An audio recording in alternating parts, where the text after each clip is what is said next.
In today's video, I'm going to teach you how to check unusual Gmail login devices. This quick walkthrough will help you review where your Google account is signed in and sign out of anything you don't recognize. Start by opening your Gmail account on your phone or tablet and make sure you're signed in.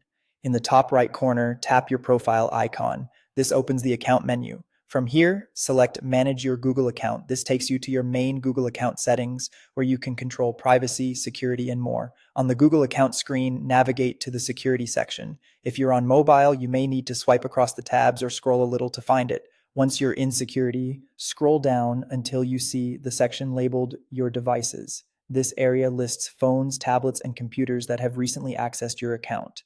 Tap Manage All Devices to open the full list. Scroll through the list and look carefully at each device's name, approximate location, and the last active time. If you spot anything that looks unusual, maybe a device you don't own or a place you haven't been, tap that device to view more details.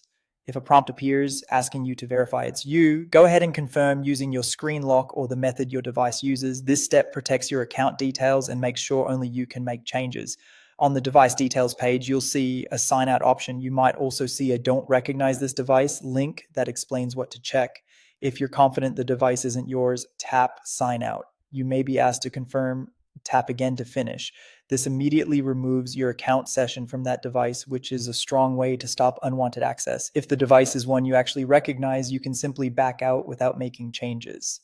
Take a moment to repeat this review for any other entries that seem unfamiliar. Remember, device names and locations can sometimes look a little different than you expect, especially if a device is using a VPN or a nearby city is shown. Focus on whether the device type and recent activity make sense for you. Once you've signed out of anything suspicious, you're done. You've checked unusual Gmail login devices and secured your account sessions in just a few taps.